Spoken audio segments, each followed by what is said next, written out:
April 2nd, 3:11 p.m., Zodiac Hall, Fountain Room. Miss Bound, are you feeling a little calmer now? Yes. Good. Then allow me to get to the point. Regardless of your intentions, you broke the law. Yes, I understand. Nevertheless, I understand that you did what you did in order to prove Mr. Tangaroa's innocence. Therefore, if the real culprit really is someone else, then we have a duty to reinvestigate the case. Overruled. God damn it. There is nothing to suggest that anything nefarious took place in the official IS-7 incident records. And right now, there is nothing to suggest that we should take Miss Bound at her word either. So our first order of business should be to arrest the culprit of the case before us, Miss Bound herself. Objection! Official records cannot always be trusted, Judge Gavelle, especially since there are those prosecutors who would think nothing of twisting the facts. Overruled. Are you suggesting that the committee at the time overlooked just such a prosecutor? That's for you and your people to figure out. However, it is a fact that the autopsy report was faked, seeing as Mr. Frost's body was only found just now. There really is something of Mr. Von Karma in you, Mr. Edgeworth. How so exactly? By continually defying the will of the committee and bending the truth to fit your needs. That's how. Perhaps it is time you understand how I, no, the committee, sees this case. Argument. The committee's view. The committee is willing to accept that Mr. Von Karma falsified Mr. Frost's autopsy report. Even still, Mr. Von Karma only managed to have Mr. Tangaroa convicted as an accomplice. I personally have come to believe that the real culprit behind the IS-7 incident is Miss Bound.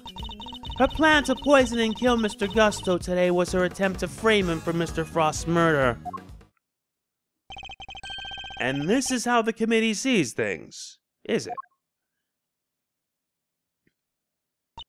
It is. As always, I act solely in service of law and order. It sounds to me like all she's doing is acting in service of the committee in covering up the truth. And if I can't change her mind, there will be no saving Mr. Tangaroa or Miss Bound. There isn't. The committee is willing to accept that Mr. Von Karma falsified Mr. Frost's autopsy report. Even still, Mr. Von Karma only managed to have Mr. Tangaroa convicted as an accomplice. I personally have come to believe that the real culprit behind the IS-7 incident is Miss Bound. Her plan to poison and kill Mr. Gusto today was her attempt to frame him for Mr. Frost's murder. Why would Miss Bound have chosen to frame Mr. Gusto for the murder? No doubt because he suspected her of being the real culprit. He may have entered what he thought was the winter wing simply to see if the Gemini statue was genuine. Little did he know that he would be greeted by a trap designed to silence him. A trap that nearly worked. Objection! Do you have any evidence to support that line of reasoning? Unfortunately, Mr. Gusto remains in critical condition. It'll be difficult to prove anything until he regains consciousness. In other words, there is little we can do for now. On the contrary, there is plenty we can do. You still have not grasped the situation, have you? Then allow me to spell it out for you. We have all the evidence we need to explain both the IS-7 incident and the poison gas attack. We have therefore determined that there is no need to investigate either case any further. Is that so? Then unfortunately, I feel, in my opinion, you just done effed up. Objection!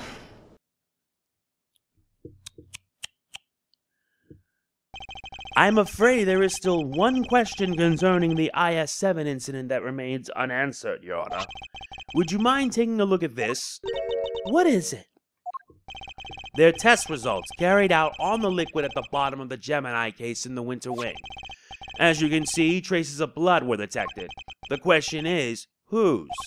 Until that question is answered, I hardly think you can claim to have all the evidence. There was blood in the Gemini case? Why did I not hear about this from Eustace? Because Detective Gumshoe informed me of the results directly. I was planning to tell Mr. Winter about it myself. Overruled. You kept this to yourself until now? Despite having no jurisdiction here whatsoever? Mark my words, the committee will hear about all what you have done here today. As ever, my interest is in the truth, and if mistakes were made in the past, they must be rectified. If you must report me to the committee, then so be it. But in return, we must be allowed to investigate this case to the very end. That is not my decision to make. You will need to discuss it with Eustace. Guess who's back, losers? And with good news, too. It was a close call for a minute there, but Carmelo Gusto is alive. Gusto? He made it? You're the ones who found me? Yup. Long time no see, Gusto. You're the attorney's assistant. You've grown. You have an assistant of your own now? Assistant? No, I'm... He hasn't got the gig just yet. This is Gregory Edgeworth's son. Prosecutor Miles Edgeworth at your service. Fate moves in mysterious ways. I'm in your debt. If you hadn't found me in time, I wouldn't be here to thank you. Oh, you're very welcome. After all, if you hadn't lived, we wouldn't be able to ask you what really happened 18 years ago. What are you talking about? We figured out quite a bit while you were out cold, including the fact that you're probably the guy who offed poor Artie Frost.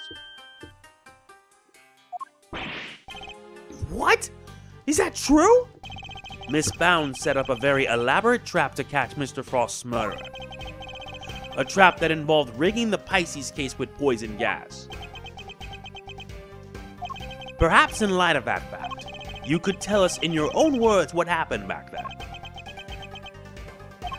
Or perhaps you'd rather exercise your right to remain silent. Oh, it's not that.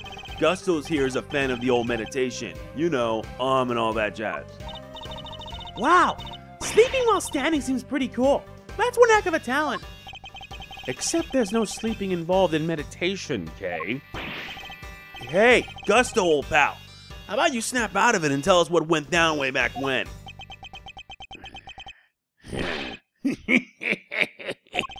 I was caught in the girl's trap, so I must be the killer? Is this your idea of a joke? I'm the victim here. Indeed you are, Mr. Gusto, and there is no evidence that you have done anything wrong yet. Mr. Edgeworth and Mr. Fender are merely speculating. Rest assured that they have no authority here and that you may pay them no heed. At least somebody here seems to be on my side. Judge Verity Gavelle, it's a pleasure, Mr. Gusto. I will assist you in any way you may require. Perhaps you could begin by explaining what actually happened 18 years ago to Mr. Edgeworth. Fine. You want me to prove I'm innocent, Mr. Prosecutor? I'll be happy to. Objection! So this is how you mean to play it, Judge Gavelle.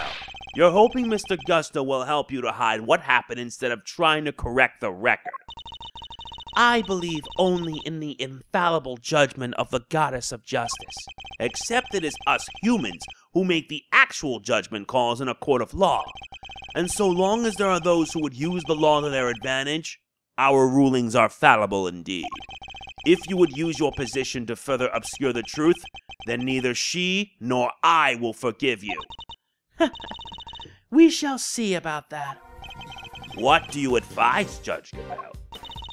It would seem that you are under suspicion because it was you who triggered the poison gas, specifically by opening the Pisces case lid. Would you be so kind as to share why with us? Understood. I came to see Frost sculptures. Simple as that. I made a mistake with the opening times and arrived a half hour early. Miss Bound, was there no one at the reception desk at around that time? I had left the main entrance unguarded and unlocked just in case the killer made an appearance. I was also busy making preparations elsewhere, all the way up until the galleries opened. So no, there was no one here on the first floor then. But I did make sure that all the wings were locked up tight. All except for the autumn wing, that is. I see. She did all that just to steer the culprit into the autumn wing, which is precisely where Mr. Gusto went. Sneaking into a building's pretty suspicious, however you slice it. Silence in the courtroom! I will permit no objections or interventions unless there is some evidence that the witness is lying. The courtroom? You know this is an art gallery, right? Mr. Gusto? If you could please continue by explaining why you opened the Pisces case. I wanted to see Frost's work up close, so I went up to the Gemini, guess it was supposed to be the Pisces statue, and I saw that the lid was frozen on tight, so I grabbed the blowtorch from nearby and tried to open it. When I finally got it open, gas came pouring out. Fascinating. This is the sort of flawless testimony attorneys can only dream of. Yeah, the everything sounds like a lie kind. I am none too satisfied with Mr. Gusto's explanation myself. Alas, there is no evidence to refute it. Come on! There must be something! It's Bound's story you should be questioning, not mine. I'm not the one who set up the gas trap. She could have killed anybody with that. Objection! She turned on the sprinklers as soon as the gas was released. She knew exactly what she was doing. She was gunning for the killer and nobody else. That killer being you, old pal. So you believe that self-confessed criminal? Miss Bound is far from blameless in this affair, and she will have to pay for her crimes. But so will Mr. Frost's killer. You seem determined to pin Frost's murder on me, but I had no reason to kill him. And you have no evidence to prove otherwise. Can we really not prove that he's the killer, Mr. Edgeworth? Mr. Gusto fell victim to the poison gas. That much is indisputable. Yet no matter how suspicious his actions in the present may seem, they provide nothing about the past. Yeah, but then what about you, Mr. Fender? There must be something we can do. You're right. We may not have evidence, but we have plenty of intel. Let's see now. If Gusto killed Frost, he must have had a reason. He claims not to have a motive, but that can't really be true, can it? If he didn't, he has one. Not many people commit murder just for fun. In fact, your old man had a little back and forth with Von Karma about a probable motive too, remember? How can you possibly say that with any certainty, if their relationship had broken down for some reason? That could very well have been the motive behind this murder. Von Karma wouldn't let us talk to Gusto back then, but we can now. If we can put the pieces together, I think the picture we've been looking for might just emerge. Yes, I think you might be right. I need to think back over everything we know about the IS-7 incident, especially the questions that never got answered. And the finger marks? Were you the one wearing the gloves? Miss Scone denied that the finger marks on the frame were hers, but what if they were Mr. Gusto's? Perhaps he had wanted to take a look through the ultimate cookbook for himself. So he asked me to go put in a new cartridge. He seemed to think there should have been more shots left than there were. In other words, the film ran out sooner than expected? Yes, the number of shots he took didn't line up with the number of shots remaining. But he thought maybe he just lost track somewhere along the way. My father noticed these things for a reason. I just need to piece them together correctly. In the absence of evidence, it's the only way to the truth. Let's get started. Remaining exposures. 1 at the cookbook.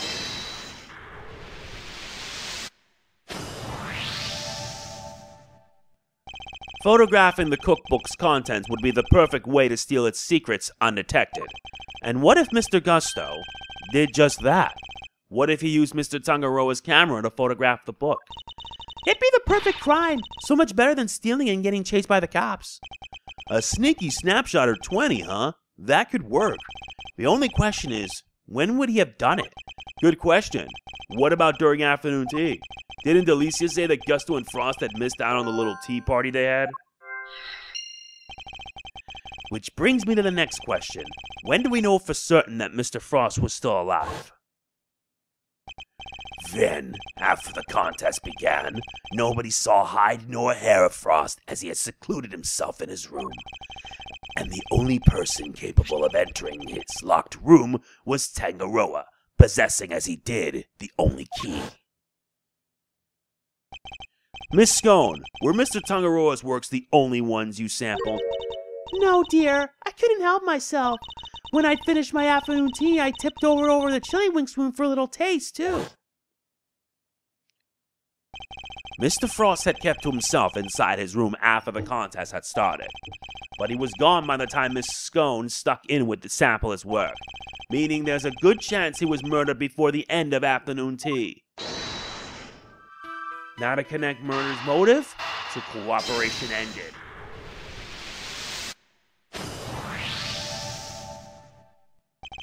Mr. Gusto, you and Mr. Frost conspired to create works for the contest together, did you not? Huh? So you know my little secret? Mr. Fender was kind enough to inform me. Mr. Frost was in charge of the designs while you were in charge of the flavor. Is that correct? What can I say? I still had a long way to travel on the road to becoming a master confectioner. But you only collaborated up until through the semi-final. Something changed after that. We both wanted to show what we could do. Show that we were better than Tangaroa. Objection! Then why did you help Mr. Frost with his entry for the final? What grounds do you have to say that? Your own statement, made to Mr. Von Karma 18 years ago. You told him that you had been working together right up until the day before the final. Mr. Frost's entry was carved entirely from blocks of flavored ice. Ice which would have needed at least a day to freeze, and whose flavors would therefore have already been prepared by Mr. Gusto. Yes, which lines up perfectly with what Gusto told me, that he helped Frost until the day before the final. In that case, why didn't Mr. Frost reciprocate and help Mr. Gusto in return? I can hardly be expected to read the minds of the dead. So, why didn't Mr. Frost help you in return? I submit that your relationship broke down for some reason, and that became the basis of your motive for murder. That's not how it was. Sure, we stopped working together, but it was all perfectly friendly. You stopped working together in a friendly way? Kinda hard to imagine, but okay. Besides, how do you think I did it exactly? You think I just strolled into Tangaroa's room and killed Frost? I couldn't have killed the man while Tangaroa was in there working on his chocolate pieces, could I? So you see, it can't have been me. I wouldn't be so sure. There must be a window of time when Mr. Tangaroa wasn't in his room, and if I can prove that, I can prove that Mr. Gusto had the opportunity to kill Mr. Frost. And that exactly is that. Afternoon tea and the timing of the murder. We can be sure that Mr. Frost was alive until the beginning of afternoon tea, making tea time the only window during which Mr. Gusto could have killed him. Are you satisfied with Mr. Gusto's story now, Mr. Edgeworth? Sadly, I'm afraid I'm still rather unsatisfied. But things are finally starting to become clear, and the truth will soon come to light at last. Do you mean to say that you have uncovered new evidence? Evidence? No. I was hoping I might convince Mr. Gusto to open up to us about it instead. Oh, is it mind games time again? It is. Mr. Gusto, I have a question for you. I said I have a question for you. Yeah! What is it? You chose to make your entry for the final on your own. I told you, I wanted to test myself. I wanted to prove I was the best in the world. Objection! If that were the case, then surely you wouldn't have chosen to cheat in the first place. So tell me, Mr. Gusto, why did you feel the need to team up with Mr. Frost?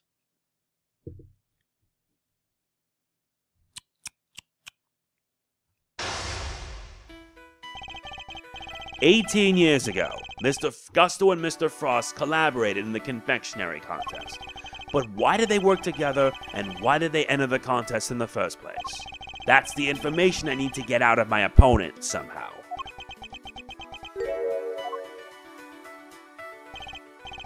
Mr. Gusto seems to have a habit of pretending to be asleep when things aren't going his way.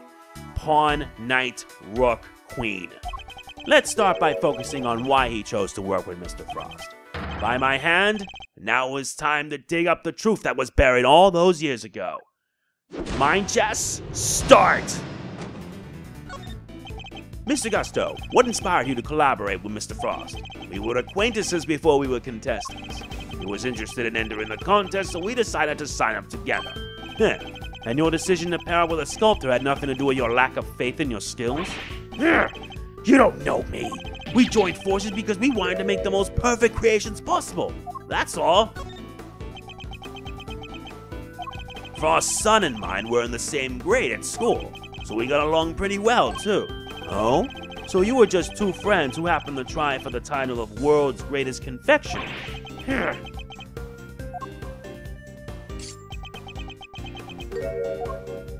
Wake up. Pretending to be asleep when the going gets tough won't work on me, I'm afraid. Mr. Frost was a sculptor, Mr. Gusto. I doubt he cared much about winning a title for confectioners. In which case, he probably had a different motive for taking part in the contest. Wouldn't you say? Fine. It was me. I wanted that title. Frost was only in it for the prize, the ultimate cookbook. I see. And since your objectives dovetailed so neatly, you decided to work together. But then, something happened. A breakdown in your relationship, perhaps? If so, I want to know why. Mr. Prosecutor, I'm still quite unwell after my brush with death.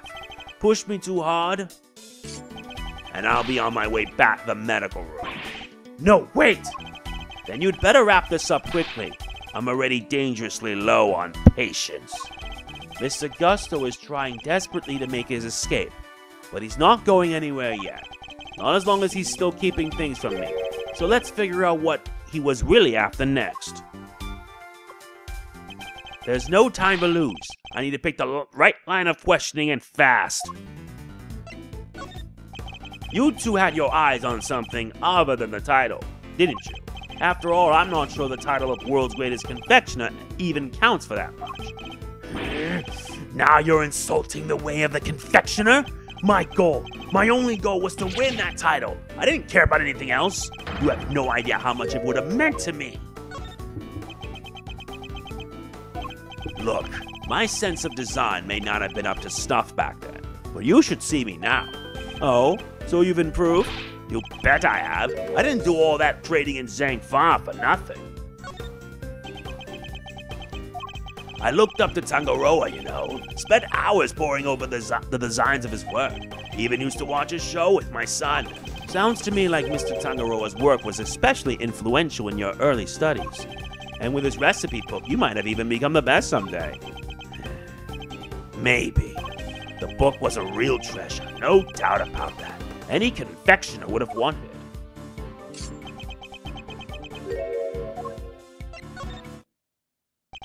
it.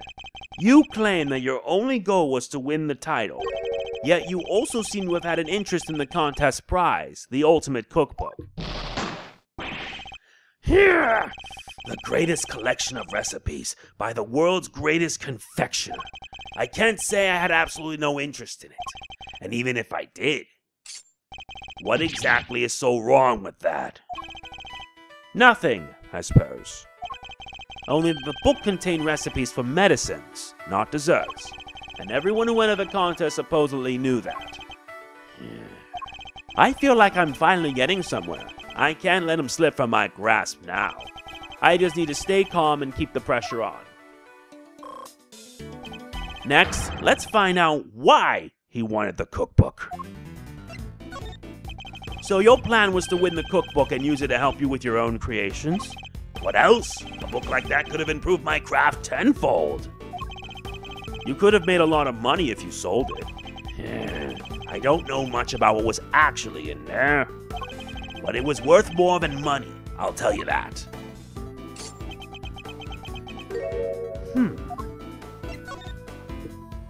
Come now, Mr. Gusto. I think you know more about the ultimate cookbook than you claim. They told us a little about it at the start of the contest. Then you know what kind of recipes it actually contains, don't you? And that they weren't dessert recipes at all. I see you did your homework. Fine, so you know what was really in there.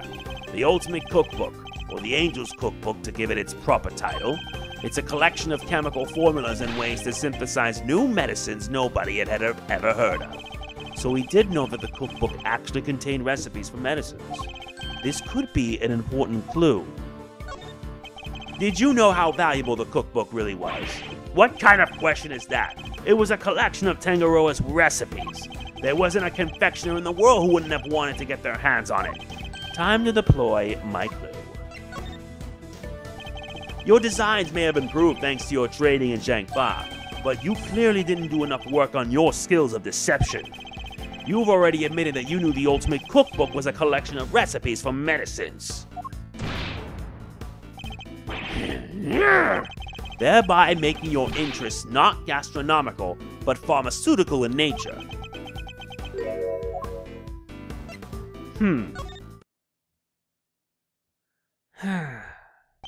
You're a confectioner, Mr. Gusto. You had no professional interest in revolutionary new medicines, which suggests that your interest must have been personal. I underestimated you. Fine, you're right. Winning the title wasn't the only reason I entered the contest. I needed one of the recipes in that book. It was for my son. He was sick. He was? Tell me more. That's none of your business. I've told you as much as you need to know.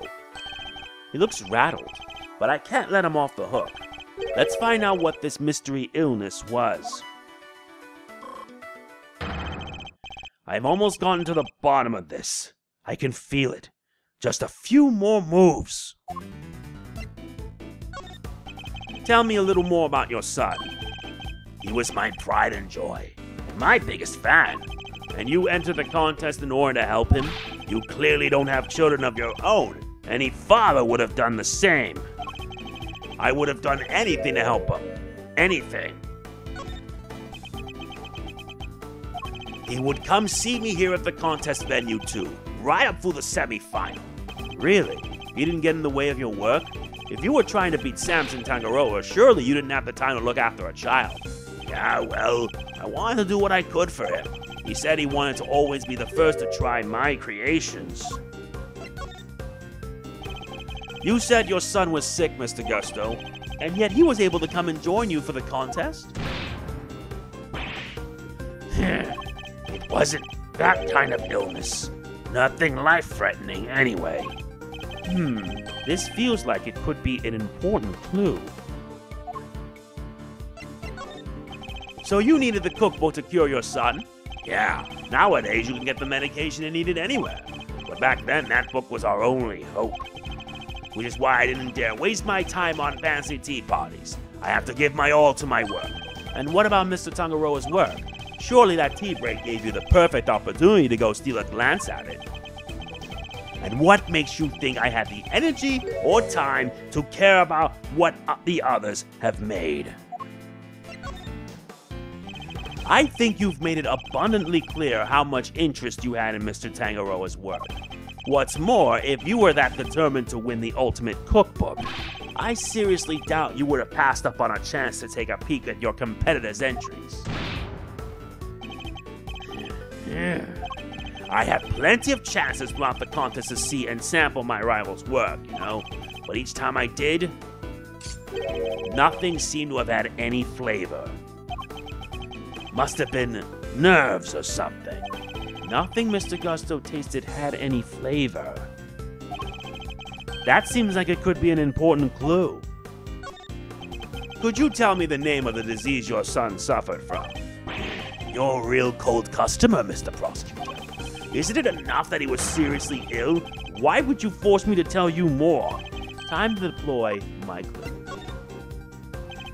You've already shared with me that your son's illness wasn't life-threatening, so why are you so reluctant to share any further details? It may not have been life-threatening, but that doesn't mean it had been life-altering. I see. That must have been very hard on both of you.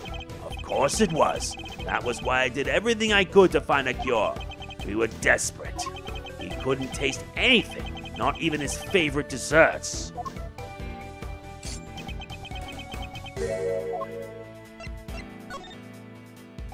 As I understand it, the Ultimate Cookbook contains a recipe for a very particular medication. One that Mr. Tangaroa used to cure himself of his own taste disorder. So he had it too? Two, you say? So your son has a taste disorder then? Am I correct? How did I let that slip? You've been asking me to believe that you needed to win the cookbook in order to cure your son. But was that really the case? Of course it was. What do you say? I'm saying that I'm not so sure that's true based on everything you've told me. Time to deploy my clue. Taste disorders are difficult to live with. It isn't easy not being able to enjoy your food. You should know. After all, you just told me you'd experienced something like that during the contest. You said that nothing you sampled had any flavor. Those were your words, correct? Which would seem to suggest that you were suffering from a taste disorder. A confectioner without a sense of taste. Not exactly ideal. Are you sure it wasn't actually your own condition you were seeking a cure for, Mr. Gusto? I've had enough of your speculations. I managed just fine in that contest. Made all my own entries, no problems. But wait! Sorry, but I'm afraid you're contradicting your own testimony. You've already admitted it that you and Mr. Frost had worked together during the contest. It's too late to claim you did it all on your own now.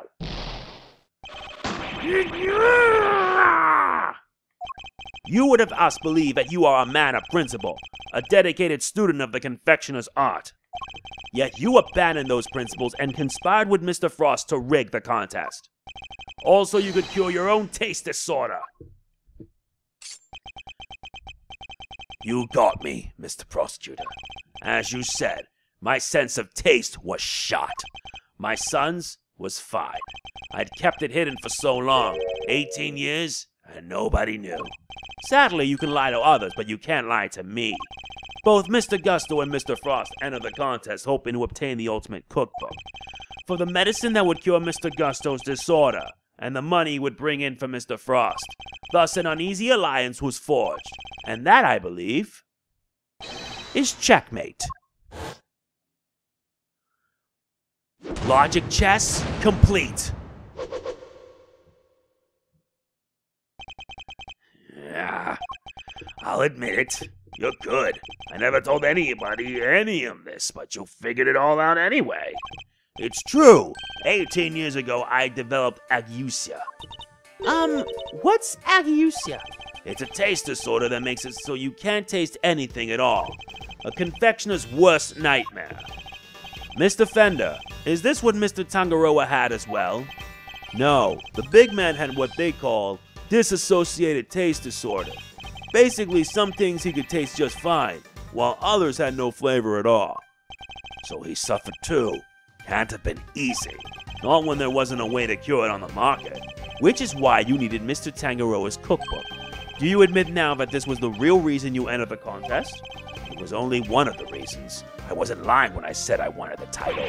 When I put my mind to something, it gets done, and I won't lose to anybody. I may not have been able to taste it then, but I still knew my stuff was good enough to win. Oh, so you went into the final, thinking you still stood a good chance of winning. Of course. What was it that Fender said about what Mr. Tangaroa thought of Mr. Gusto's creations? Mr. Gusto's creations were a perfect balance of flavor and design, at least up through the semi-final. But disappointingly, his entry for the final was subpar on both counts.